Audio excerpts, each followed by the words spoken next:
And we're back with you guys today. Great to see you. Hey everybody. Hey Kelly. Hello, hello. Those of you that are like with us live on camera, if you're over on YouTube or social media, my camera is struggling. I'm either in the dark, I'm in the light. I've tried all this change of lighting, and I think it's my computer. Heidi and I were just talking about, I think my computer has flu A. It's got something. It's a little wonky. It's a little wonky, but I'm hoping our voices sound perfect for all of you out there. So, thanks for being here. And today we have a juicy topic. Always a juicy topic. It is always a juicy topic. This is something that the conversation is everywhere, which is interesting. And, there was a time I would say all of a sudden ketones were talked everywhere. People like, what are they? All of a sudden, like 75 hard was like, oh, what's 75 hard? I mean, we could go way back to like the Atkins diet or, right? Like, there's always been these phases that all of a sudden, like, everyone was kind of doing it. And some things are very healthy, but for everybody, there's always basics to lay foundations to then be sure whatever you're going to add is going to be more successful. Right. Peptides has been one of those that everybody is starting to talk about, and they want, not that they think, I think they're not thinking. You tell me, Heidi. I think people aren't thinking. They're hoping that like this is just my answer. This is my answer to pain. This is my answer to sleep. This is my answer to weight loss. Like I'm hoping this is the answer. You guys, the sun, it's like so sunny in my eyes, and you can see the shininess, but all behind me is like a black hole. It's crazy. And you're right. People do think, and peptides or the conversation of peptides is really like it's the answer. It's the jump start. It's the step over all the little steps, like all the things I have to do. I can just take a peptide. Even had a client in yesterday saying, hey, I've been doing my peptides, but I'm not losing any weight. I said, well, what have you been eating? Well, whatever I want, because I got the peptide on board. Hey, yeah, no, that's not going to work. And so, are you getting the results from them? And I think that's, kind of where we want to go with this conversation today is if you're not getting the results from them, why? And maybe we need to rethink or just turn back the dial a little bit of the fix. Like they're not a fixer. Yes. And most things aren't a fixer. Right. We can't sidestep the basics. Yes. And support, like support, restore, regulate, those are what we need to do. Yeah. Yeah. There's no pill for that kind of thing, right? No. It's yeah. So they're not a fixer, they're an amplifier. They talk to our body in a way much like we text message each other back and forth all the time. The peptides are a text message to your body saying, hey, you want to do this? Hey, you want to do that? But the body can't respond if we don't have good rest, if we don't have a good microbiome, if we don't have the ingredients we need to make that cake, right? We just can't Yeah, make a cake, right? We just can't make a muscle, absolutely. right? Exactly. And I think that's the thing is the body will get those signals to build muscle, to reduce inflammation, to balance hormones, heal tissue, whatever. But that signal, is the signal ready to send? And maybe, and I'll use the example, we have one of our kids that's out of the country. And before she left, we had this big conversation of what sort of plan, and is she going to go on a plan there? And are you going to go into like use this sort of data, right? And roaming. Well, that's your cells are trying to figure it out. And if the system's mucked up, they're like, no, no, no, it's an international call. We can't make it. Exactly. Like, oh, this tax is going to cost you big. This tax is going to cost you big. That's right. Yeah, absolutely. We need to make sure everything's in place to get the right response for the asking. Yeah. So let's kind of back up a little bit because people are hearing about peptides, but honestly, Heidi, people still are like, not really sure. Why is it talked about now? Is it a new thing? Like, no, it's not a new thing. Our body makes these and it has for forever. So why is the conversation seem so new? And what are they really doing? Yeah. It sounds like a deep question, but the peptides, we make them every day. They are a short chain amino acid derived from the protein we eat. So we eat that protein, the body manufactures and processes it into amino acids, and those amino acids, they're shorter ones, so smaller ones that can get through the membranes. They just send that signal. They send that text message to build muscle, to reduce inflammation, to continue good blood flow through the artery, to do all the things our body needs to do to function. We've been making these our whole life.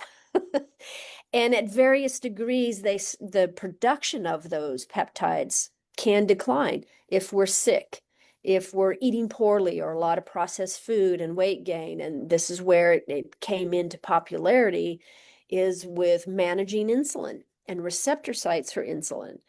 That we get a better signal in order to reduce the weight gain and reduce the weight storage. That high insulin, high cortisol stress tend to make weight gain, crazy, Yeah, right?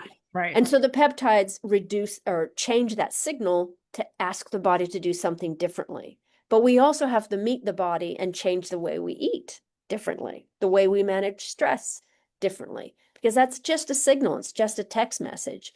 Um, so yeah, our body makes all of them, right? GLP-1, we make it, but we have to give it all the ingredients to do that, our microbiome to do that. So here's what's really interesting, and I hear this all the time, and I think many of you out there, either you've been on peptides, and let's just take GLP-1 because it's probably the most talked about one. Many people right now are talking about BPC 157 and the copper peptide and CMAX and a handful of others out there. But if we just speak to one for the moment, is everybody's result is dramatically different, right? Like, and literally it's like, okay, same dose, same protocol, same timing. One feels stronger, more energized, clearer head, they're dropping weight, and the other one's so frustrated because they don't feel anything, or they might even feel unwell. No. Yeah. And really that big gatekeeper truly is the microbiome. Absolutely. So let's kind of start with that microbiome and what what a healthy microbiome does. And I think people are like, what do you mean microbiome? I mean, it is your gut, and we're saying all aspects of your gut. And I think people are understanding like, okay, I've taken my prebiotics, probiotics, digestive enzymes. There's a product we're loving out there called P84 that just simplifies that and is doing so much more. Um, Mhm.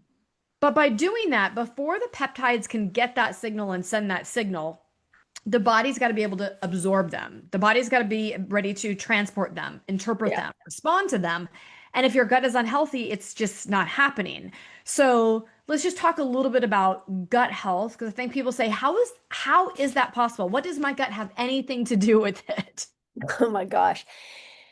Our microbiome manages absolutely every step in our body for living, for functioning, for thriving, for just moving, right? So being a human being demands our microbiome to be healthy, and we can respond more healthy as a human being. The microbiome is the gatekeeper of our health, if you will.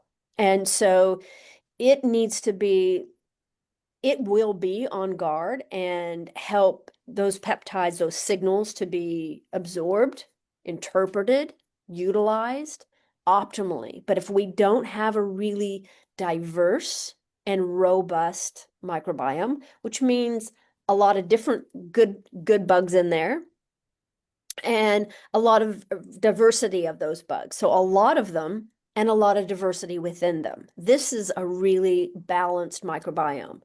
When we have gut issue, it doesn't always show up as gut issues. It can show up as brain fog. It can show up as skin issues. It can show up as hormone imbalance. So they are the gatekeepers for everything to function in our body. So this is why someone can take a peptide and have a completely different response to the same peptide because it all depends on the microbiome or the terrain that it lands in. Yeah. And you guys kind of just like a little bit of summary is If your gut is dysregulated, right, your microbiome is dysregulated, it's going to create chronic low-grade inflammation, Mm. confuse the immune signaling, divert energy towards, instead of having it towards repair, right? Now it's like defense. And it made even like blunt cellular response. Mhm. However, if we really clean it up, give it the nutrient it needs, optimize the whole entire environment, now your microbiome says, great, we're going to improve that amino acid absorption. We're going to be able to talk to each other and improve the gut driven, like reduce your gut driven inflammation, support your immune tolerance, because I think that is huge for people, improve hormone signaling, and enhance mitochondrial efficiency. It's like now you've got that environment that says, give me those peptides. Let's go to work. Yeah. Yeah. Now you have an environment that says, bring it on. I can handle it. And I will send this signal where it needs to go and make sure it gets there. But it all starts with that foundation. I mean, our health really is, do we need to spend money on peptides? Do we need to spend money on a stack of supplements? No, there's some key supplements we probably want to get in, but we need to really focus on the microbiome. And if you just start there, your body will produce better peptides on its own. And then if you do decide to use those peptides, they're really going to work for you so much better without the horrible side effects that you hear. Yeah. Okay, so gut number one, right? Hands down, number one preparation, making sure our microbiome is optimized. And then the second thing I think that it's been the talk now for years is this inflammation and inflammaging, and inflammation leads to dis-ease and in turn leads to disease. But people are like, well, what do I do about that? Like, and why does inflammation even matter? So let's start with why inflammation is kind of blocking this cellular signaling. If you're taking peptides and your body's full of inflammation, again, you there's no cellular communication is pretty jammed up. Pretty jammed up. I mean, it's profound and missed or under, It's discounted. I don't know. yeah, it's discounted. The profound effect inflammation could do is what inflammation will do will block that signal. It will not only block the signal, but it will also block at the receptor. So it can't even absorb the signal, even if the signal got there. So we have two agents that inflammation interferes with the information we're getting and should be getting from our own body, from peptides, from medications, etc., and from our endocrine system. So our hormones can't even. So this is where we get a lot of issues. If inflammation is profound in the body, and it doesn't even need to be profound, it just, is it ongoing? It absolutely needs to be addressed first, calm the system down so the signal and the receptor can sync up, if you will. I just had a client yesterday that that this inflammation wasn't so high, like the CRP wasn't crazy high, but we could tell that it was chronic and it was starting to affect the signaling of the thyroid. And what was the first sort of response that, the doc, her PCP wanted to do was give her thyroid medication. But it wasn't the gland not working. It was the receptor not getting the information because of the inflammation, right? Aha, yeah. So our attack is like, you doesn't need more thyroid isn't going to fix it. A peptide isn't going to fix it. We have to reduce that inflammation. It's profound, and that again needs to be addressed because our mitochondria can't work, our energy can't be generated, and receptors and the signals can't be sent. And I think especially somebody who's been sick, like let's say somebody either has had, autoimmune. Maybe somebody's just struggling through issues of perimenopause, menopause, right? Or somebody really is just in true chronic stress, burnout type of a thing. Peptides will never land. Like they'll like that individual, it's like, no, no, no, no. Everything is going to get blocked. So we've got to work on this systemic inflammation to really, peptides just can't override that biology. Right. Nor Here's can a medication, like when you were talking about the thyroid. exactly. We just can't overstep or step over the processes that happen. First this, first that, and then things are great. But we can't just skip over it. It's never worked. It won't ever work. There's no magic out there. Oh my The gosh. magic is within. We were The given magic, everything we right? need. Okay, so Heidi, let's next take this to people are like, well, great. Well, how do I reduce inflammation? And yes, there's like anti-inflammatory diets out there, of course. And of course, they could manage their stress.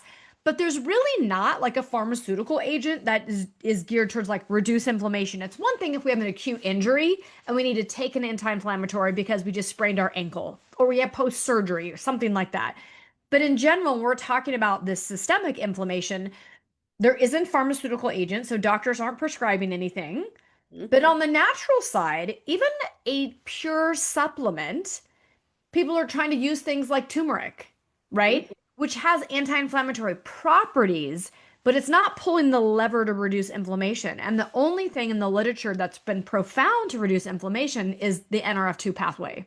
Yeah, absolutely. The NRF2 pathway is a gene, right? It's a gene set, and that's the lever that if you activate that NRF2, it actually switches on all the other genes that reduce inflammation and oxidative stress. It's that power within us. That's the magic within us is just get this NRF2 gene activated. Our mitochondria will work better. Inflammation quiets, oxidative stress gets decreased, and our cells can shift into a more optimal state. It's that inflammation that bogs it down and clogs it up, much like a drain. If you're like, oh, that's draining really slowly. And if we don't do anything about it and undo that drain, it's just going to clog up and then pretty soon nothing goes down. So it really opens up the drains and that cell communication um, and reduce that inflammation profoundly. And I think then, and only then, cells feel safe. Yeah. And they're like, oh my gosh, now my inflammation is low, so things can be clear. Information can start traveling smoothly. And, some people say that if you don't reduce inflammation and you're trying to use a peptide, you're trying to shove like a plant in like a dirt hard soil.